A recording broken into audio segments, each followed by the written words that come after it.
ओम शांति।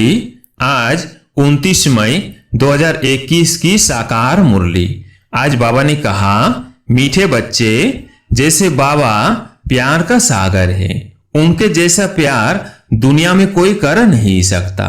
तुम बच्चे भी बाप समान बनो, किसी को रंज अर्थात नाराज मत करो। प्रश्न, ऐसे किस प्रकार के ख्यालात चलते रहें तो खुशी का पारा चढ़ा रहेगा? उत्तर, अभी हम ज्ञान रत्नों से अपनी झोली भर रहे हैं, फिर यह खाने आदि सब भरपूर हो जाएंगी। वहां सतयुग में हम सोने के महल बनाएंगे। दूसरा, हमारा यह ब्राह्मण कुल उत्तम कुल है। हम सच्ची सच्ची सत्य नारायण की कथा, अमर कथा सुनते और सुनाते हैं। ऐसे ऐसे ख्यालात चलते रहें तो खुशी का पारा चढ़ा रहेगा। ओम शांति। बच्चे बाप की याद में बैठे हैं। ये श्रीमत अर्थात श्रेष्ठ से श्रेष्ठ मत मिलती है। याद की यात्रा बहुत मीठी है। बच्चे नंबरवार पुरुषार्थ अनुसार जानते हैं कि जितना बाप को याद करेंगे उतना बाबा स्वीट लगेगा। शक्रीन है ना, एक बाप ही प्यार करते हैं, बाकी तो सब मार देते हैं। दुनिया सारी एक दो को ठुकराती है। बाप कहते हैं, मैं जो हूं, जैसा हूं, कितना बड़ा हूं, बताओ हमारा बाप कितना बड़ा है? तो कहते हैं बिंदी है, और तो कोई जानते नहीं। बच्चे भी घड़ी घड़ी भूल जाते हैं। कहते हैं भक्ति मार्ग में तो बड़े बड़े चित्रों की पूजा करते थे, अब बिंदी को कैसे याद करें? बिंदी को ही याद करेगी ना। आत्मा जानती है हम बिंदी है, हमारा बाप भी ऐसे हैं। आत्मा ही प्रेसिडेंट है, आत्मा ही नौकर है, पाठ आत्मा ही बजाती है। बाप है सबसे स्वीट, सब याद करते हैं, हे पतित पावन, दुख हरता सुख करता आओ। अब तुम बच्चों को यह निश्चय है, हम जिसको बिंदी कहते हैं वह बहुत सूक्ष्म है, परंतु महिमा कितनी भारी है। भल महिमा गाते भी हैं, ज्ञान का सागर शांति का सागर है, परंतु समझते नहीं कि वो कैसे आंख सुख देते हैं। मीठे मीठे चिल्ड्रन हर एक समझ सकते हैं कौन कौन कितना श्रीमत पर चलते हैं। श्रीमत मिलती है सर्विस करने की। बहुत मनुष्य बीमार रोगी है, बहुत है जो हेल्दी भी है। भारतवासी जानते हैं सतयुग में आयु बहुत बड़ी, एवरेज 125 से 150 वर्ष की थी। हर एक अपनी फुल आयु पूरी करते हैं। यह तो बिल्कुल ही छी दुनिया है, जो बाकी थोड़ा समय ही है। मनुष्य बड़ी बड़ी धर्मशालाएं आदि अभी तक बनाते रहते हैं, जानते नहीं हैं यह बाकी कितना समय होगी। मंदिर आदि बनाते हैं, लाखों रुपया खर्च करते हैं, उनकी आयु बाकी कितना समय होगी तुम जानते हो? यह तो टूटे कि टूटे।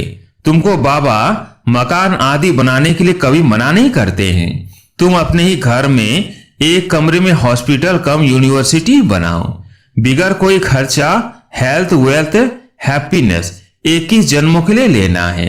इस नॉलेज से यह भी समझाया है तुमको सुख बहुत मिलता है। जब तमो प्रधान बने तब जास्ती दुख होता है। जितना जितना तमो प्रधान बनते जाएंगे उतना दुनिया में दुख अशांति बढ़ती जाएगी। मनुष्य बहुत दुखी होंगे, फिर जय जयकार हो जाएगी। तुम बच्चों ने जो विनाश दिव्य दृष्टि से देखा है सो फिर प्रैक्टिकल में देखना है। स्थापना का साक्षात्कार भी बहुतों ने किया है। छोटी बच्चियां बहुत साक्षात्कार करती थी, ज्ञान कुछ भी नहीं था। पुरानी दुनिया का विनाश भी जरूर होना है। तुम बच्चे जानते हो बाप ही आकर स्वर्ग का वर्षा देते हैं, परंतु बच्चों को फिर पुरुषार्थ करना है ऊंच पद पाने का। तुम बच्चों को बाप बैठ ये सब बातें समझाते हैं, वो थोड़ी जानते हैं कि बाकी थोड़ा समय है। बाप कहते हैं मैं हूं दाता, मैं तुमको देने आया हूं। मनुष्य कहते हैं पतित पावन आओ, आकर हमको पावन बनाओ। बाप कहते हैं पहले तुम कितने समझदार थे, शतो प्रधान थे, अभी तो तमो प्रधान बन पड़े हो। तुम्हारी बुद्धि में भी अब आया है। आगे थोड़ी समझते थे कि हम विश्व पर राज्य करते थे। तुम विश्व के मालिक थे, फिर जरूर बनेंगे। हिस्ट्री जरूर फिर रिपीट होगी। बाप ने समझाया है, 5000 वर्ष पहले मैं आया था, तुमको स्वर्ग का मालिक बनाया था, फिर तुम 84 जन्मों की सीढ़ी उतरते हो। यह विस्तार कोई भी शास्त्र में नहीं है। शिव बाबा ने कोई शास्त्र आदि पढ़ा है क्या? उनको तो ज्ञान की ऑथोरिटी कहा जाता है। वो लोग भी शास्त्र आदि पढ़कर शास्त्रों की ऑथोरिटी बनते हैं। वो भी तो गाते हैं, पतित पावन आओ, गंगा स्नान करने जाते हैं। वास्तव में यह भक्ति है ही गृहस्थियों के लिए। बाप बैठ समझाते हैं, उनको भी पता नहीं कि सदगति दाता कौन है। बाप समझाते हैं, तुम मुझे बुलाते भी हो, हे पतित पावन आओ, मैं तुमको पावन बनाता हूँ, मैं तुमको पढ़ाने के लिए आता हूँ। ऐसे नहीं कि हम पर कृपा करो, मैं तो टीचर हूँ, तुम कृपया आदि क्यों मांगते हो? आशीर्वाद तो अनेक जन्म लेते आए हो, अब आकर माँ बाप की मिल्कियत का मालिक बनो। और आशीर्वाद क्या करेंगे? बच्चा पैदा हुआ और बाप को मिल्कियत का मालिक बना। लौकिक बाप को कहते हैं कि कृपया करो, यहाँ तो कृपया की बात नहीं है, सिर्फ बाप को याद करना है। यह भी किसको पता नहीं है कि बाबा बिंदु है।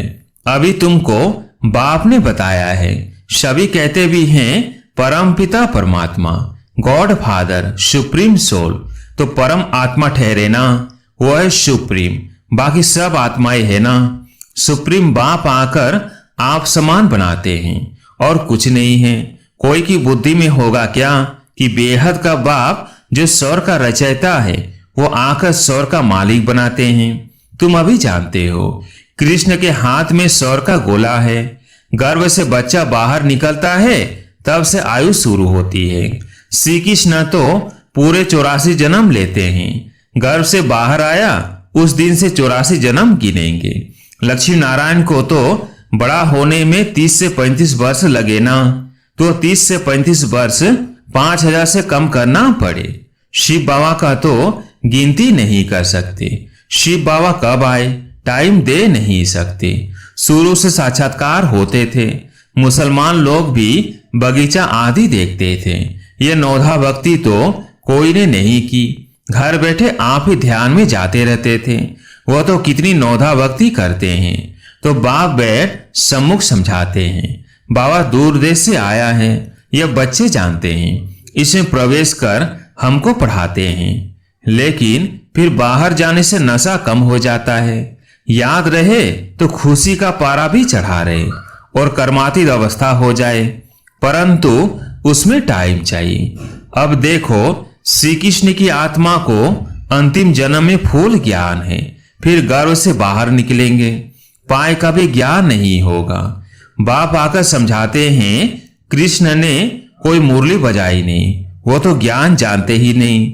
लक्ष्मी नारायण ही नहीं जानते तो फिर ऋषि मुनि सन्यासी आदि कैसे जानेंगे? विश्व के मालिक लक्ष्मी नारायण ने ही नहीं जाना तो फिर यह सन्यासी लोग कैसे जानेंगे? कहते हैं श्री कृष्ण सागर में पीपल के पत्ते पर आया, यह किया। ये सब कहानियां हैं जो बैठ लिखी है। कहते हैं नदी में पैर डाला तो नीचे चली गई। विचार करो मनुष्य क्या क्या बातें बना सकते हैं। अब बाप समझाते हैं कोई भी उल्टी सुल्टी बातों पर कभी विश्वास नहीं करना। शास्त्र आदि कितने मनुष्य पढ़ते हैं। बाप कहते हैं पढ़ा हुआ सब भूल जाओ, इस देह को भी भूल जाओ। आत्मा ही एक शरीर छोड़ दूसरा लेकर पाठ बजाती है, भिन्न भिन्न नाम रूप देश चोला पहनकर। अब बाप कहते हैं यह 6 वस्त्र है। आत्मा और शरीर दोनों पतित है। आत्मा को ही श्याम और सुंदर कहा जाता है। आत्मा पवित्र थी तो सुंदर थी, फिर काम चिता पर बैठने से काले बने हैं। अब फिर बाप ज्ञान चिता पर बिठाते हैं। पतित पावन बाप कहते हैं मुझे याद करो तो यह खाद ही निकल जाएगी। आत्मा में खाद पड़ती है। कलयुग अंत में तुम गरीब हो, वहां सतयुग में फिर तुम सोने के महल बनाएंगे। वंडर है। यहाँ हीरो का देखो कितना मान है, वहां तो पत्थरों मिसल होते हैं। अभी तुम बाप से ज्ञान रत्नों की झोली भर रहे हो। लिखा हुआ है सागर से रत्नों की थालियां भर ले आते हैं। सागर से जितना भी चाहिए उतना लो, खानियां ही भरतू हो जाती है। तुमने साक्षात्कार किया है। माया मच्छंदर का भी खेल दिखाते हैं। उसने देखा सोने की ईंटें पड़ी है, ले जाता हूं। नीचे आया तो कुछ था नहीं, वहां तो सोने की ईंटों के महल बनाएंगे। ऐसे ऐसे ख्यालात आने चाहिए तो खुशी का पारा चढ़े। बाप का परिचय देना है। शिव बाबा 5000 वर्ष पहले भी आया था, यह किसको पता नहीं है। तुम जानते हो 5000 वर्ष पहले आकर तुमको राजयोग सिखाया था। कल्प कल्प तुमको ही सिखाएंगे। जो जो आकर ब्राह्मण बनेंगे वह फिर देवता बनेंगे। विराट रूप भी बनाते हैं, उसमें ब्राह्मणों की चोटी गुम कर दी है। ब्राह्मणों का कुल बहुत उत्तम गाया जाता है, वह है जिस्मानी और तुम हो रूहानी। तुम सच्ची सच्ची कथा सुनाते हो। यही सत्य नारायण की कथा अमर कथा है। तुमको अमर कथा सुनाए अमर बना रहे हैं। यह मृत्यु लोक खत्म होना है। शिव बाबा कहते हैं मैं तुमको लेने आया हूं। कितनी ढेर आत्माएं होंगी। आत्मा वापस घर में जाती है तो कोई आवाज थोड़ी होता है। मधुमक्खियों का झुंड जाता है तो आवाज कितना होता है। रानी की पिछाड़ी मधुमक्खियां सब भागती है। उनकी आपस में कितनी एकता है। ब्रह्मणी का भी मिसाल यहाँ का है। तुम मनुष्य देवता बना देते हो। पतितों को तुम ज्ञान की भू भू करते हो तो पावन विश्व का मालिक बन जाते हैं। तुम्हारा है प्रवृत्ति मार्ग, उसमें भी मेजोरिटी माताओं की है, इसलिए वंदे मातरम कहा जाता है। ब्रह्म कुमारी वो जो बाप द्वारा 21 जन्म का वर्षा दिलाती है। बाप सदा सुख का वर्षा देते हैं। जो सर्विस करेंगे, लिखेंगे, पढ़ेंगे, होंगे नवाब। राजा बनना अच्छा व नौकर बनना अच्छा। पिछाड़ी के समय तुमको सब मालूम पड़ जाएगा। हम क्या बनेंगे फिर पछताएंगे। हम श्रीमत पर क्यों नहीं चले। बाप कहते हैं फॉलो करो। ऐसे भी नहीं कोई एक कमरा दे देते हैं सेंटर के लिए, खुद मीट आदि खाते रहते हैं। वो पुण्यात्मा वो पाप आत्मा, फिर आश्रम नहीं रहेगा।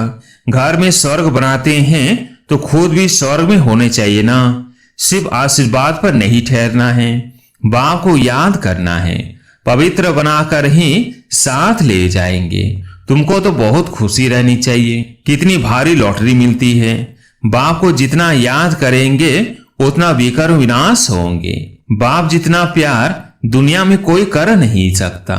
उनको कहा जाता है प्यार का सागर। हम भी ऐसे बनो। अगर किसको दुख दिया, रंज अर्थात नाराज किया तो रंज होकर मरेंगे। या कोई बाबा श्राप नहीं देते हैं, समझाते हैं सुख दो तो सुखी होंगे। सबको प्यार करो। बाबा भी प्यार का सागर है। अच्छा, मीठे मीठे सिकिलदेव बच्चों प्रति माता पिता बाप दादा का याद, प्यार और गुड मॉर्निंग। रूहानी बाप की रूहानी बच्चों को नमस्ते। हम रूहानी बच्चों की रूहानी बाप दादा को याद, प्यार, गुड मॉर्निंग, नमस्ते नमस्ते। धारणा के लिए मुख्य सार। पहला पॉइंट, किसी भी उल्टी सुल्टी बात पर विश्वास नहीं करना है। जो भी उल्टा पढ़ा है उसे भूल अशरीरी बनने का अभ्यास करना है। दूसरा पॉइंट, सिर्फ आशीर्वाद पर नहीं चलना है, स्वयं को पवित्र बनाना है। बाप को हर कदम में फॉलो करना है। किसी को भी दुख नहीं देना है, नाराज नहीं करना है। आज प्यारी मीठे बाबा का वरदान, हर संकल्प और कर्म में सिद्धि अर्थात सफलता प्राप्त करने वाले संपूर्ण मूर्त भव। हर संकल्प और कर्म में सिद्धि अर्थात सफलता प्राप्त करने वाले संपूर्ण मूर्त भव। संकल्पों की सिद्धि तब प्राप्त होगी जब समर्थ संकल्पों की रचना करेंगे। जो अधिक संकल्पों की रचना करते हैं वो उनकी पालना नहीं कर पाते। इसलिए जितनी रचना ज्यादा उतनी शक्तिहीन होती है। तो पहले व्यर्थ रचना बंद करो, तब सफलता प्राप्त होगी। और कर्मों में सफलता प्राप्त करने की युक्ति है, कर्म करने से पहले आदि मध्य और अंत को जानकर फिर कर्म करो। इससे ही संपूर्ण मूर्त बन जाएंगे। स्लोगन, समय पर दुख और धोखे से बचकर सफल होने वाला ही ज्ञानी अर्थात समझदार है। समय पर दुख और धोखे से बचकर सफल होने वाला ही ज्ञानी अर्थात समझदार है। अच्छा, ओम शांति।